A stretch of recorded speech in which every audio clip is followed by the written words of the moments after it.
guess we can now dive into Emek HaNeziv, which is what the Pillar of Volozhin focuses on.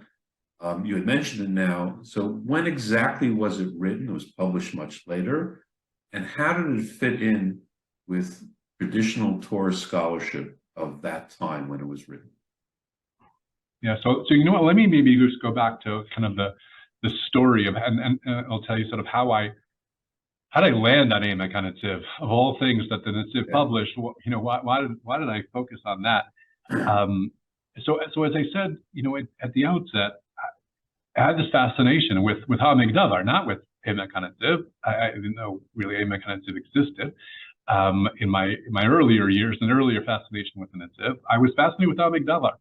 And I was fascinated particularly by this question of where did this come from, right? Why was there something in here that really seemed to be incredibly, again, for lack of a better word, modern and creative and out of the box, not something you would imagine coming from the Rosh Yeshiva of the largest traditional Lithuanian yeshiva in the world. It simply would not have today. It would never come right from that world. So what was different? Where did this come from?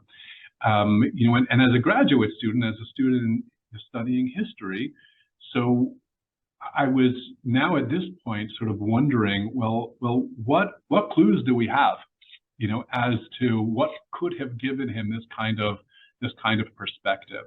And so the first thing you want to do is look at the work itself. So again, my interest was in HaMikdavar. So I'm looking at HaMikdavar for clues as to what could have influenced this work and produced, you know, what I was reading. And particularly, I was interested in what sources is he citing, right? Perhaps he's citing works that he was reading that were influential on him, that were more of this, you know, sort of out of the box type of source, and that would have explained, you know, at least some of it. But you can read HaMikdavar up, you know, front, back, up and around, and you're really not going to find anything that he cites in HaMikdavar that is, you know, out of the ordinary. There's one citation, and I almost every year somebody emails me about this. There's you know, when the discussion of Moshe's name, he cites a Rav Shmuel Mibeheim, who has you know, an interesting, almost, you know, academic critical approach to it. And people always want to know who Shmuel Beheim is, and I tried, and I don't know. That's the answer. I do not know. I spent some time on it years ago. I haven't gone back to it recently. I don't know the answer. But other than that, the Netziv cites Chazal, he cites the Rishonim, he cites his father-in-law, his grandfather-in-law, and he cites the Gra, and that's pretty much it. There's nothing in the work that suggests that he was reading anything outside of that. So then my next step was to sort of figure out, well, okay, so if there's nothing here, well, maybe there are citations of what he was reading, you know, somewhere else. And ultimately, what I wanted to do was I wanted to get back to I was interested in the earliest things that he was reading, right? Let me go back. Can I reconstruct his education in some way? And maybe that will shine some light on the output even later in his own life. And so I first started working on Emek She'ela, and then through Emek She'ela realized that actually, at least the way he was recounting in his own writing, it seems that his Perush on Sifrei was the earliest thing that he wrote. And so I spent a good amount of time just trying to validate that claim, that in fact, Emek HaNeziv, or his Perush on the Sifrei, is the earliest thing he was working on. It's the work of his youth. He was, you know, he'd started it certainly in his early 20s, but probably even in his late teens. He was already working on this Perush, on this, you know, the halachic medrash of the Sifrei. And, you know, once I understood that that's really his earliest work, I dove into that, and what I found was really pretty startling. I found that unlike in Emek, you know, in HaMikdavar, in Emek HaNeziv, the Netziv is citing left and right what he is reading, and it is very far from the traditional canon of you know, what you would expect, and certainly what comes out later in the 19th century from the traditional worlds of the yeshiva.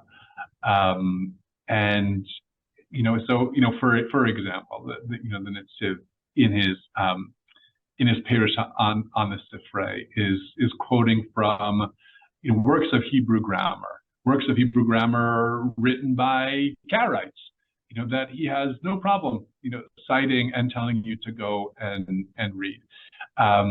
He's citing people like Moses Mendelssohn, Naftali Hertz-Weisel, who works with Mendelssohn in his parish on Chumash.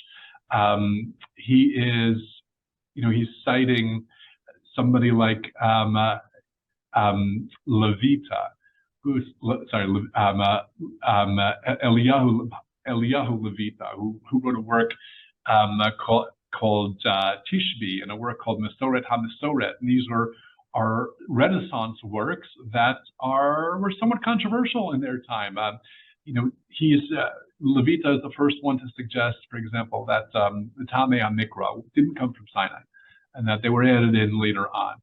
And the Netziv has no problem, citing them. He's also citing works of Jewish philosophy, Kuzari, Moreh Nevuchim, Sefer Yikarim, Akedas Yitzchak, amongst others, which of course is not terribly controversial, but it's very different, right, than what comes out of your traditional Talmud scholarship in the second half of the 19th century. He's also reading newspapers, and he cites the Maskilik newspapers of his day in this parish. And so that was the big first revelation, that I had, that he in fact was reading just about everything he could get his hands on, and doesn't seem to have any compunction, telling his readership that he is reading these things, and suggesting that they go and read it themselves. Probably the most interesting amongst those is a citation of Azariah Darasi, which we can talk about as well. But it was this revelation that he in fact was reading quite broadly. That was sort of my first aha. And I actually remember coming back to my thesis advisor and telling him, so my grand quest is now done. I wanted to know what was the Netziv reading. I wanted to understand where all this creativity and sort of out of the box stuff came from. And now I can give you a list of his library. He was reading all sorts of interesting things. And now I understand where it came from. I said to him, it seems that the Netziv was reading quite a bit underneath his Gemara, as a young student. And to which my thesis advisor said to me, "How do you know it was under the Gemara?" Which was a great question. In other words, he pushed me to ask, well, was this unique? Was this different? Is the Netziv doing something, that bucks the norm in the early 19th century, or maybe this was actually the norm? And that's what forced me to sort of take Emek HaNeziv and now put it into its context of other works that are being published around a similar time, and found that in fact it does belong to a whole genre of works that we don't know terribly well today, but they tend to be works on Medrash. So for example, when you open your standard Vilna Medrash Rabbah today, almost all of the commentaries around the side of the page come from the first half of the 19th century in Lithuania. They were reading, Medrash was a major focus of study, both Medrash Halacha, Medrash Agada, and Emek HaNeziv was part of that. He was part of that world, and that's part of what he was interested in studying. And many of these works share many of the sort of central features of Emek HaNeziv, amongst them a focus on Pshat, a focus on emending the text. Both things which the influence of the Gra is very clear, right, in these works. Many of them also share this kind of intellectual breadth of citing really interesting works without any hesitation. There's also, interestingly, a format that a lot of them share in the dual commentary, which we know the dual or triple commentary we probably know best from the Mishnah Brura. Right, that it has multiple pieces, all written by the same author. That's that's a legacy. The Mishnah Chaim is obviously also a product of 19th century Lithuania. He's very much on the end of that world, but that comes from earlier in the 19th century, where this was the standard way of writing. You would have a main text, a main commentary, and then you would write a secondary commentary where you would elaborate, or you would put in almost footnotes. And that was pretty much standard amongst all these medrash commentaries, and it's true in Emek HaNeziv as well. And the other really interesting thing I found was a penchant for poetry, believe it or not. Many of these works have introductory poetry at the beginning or at the end, which is something we often associate with, Spain in the Middle Ages.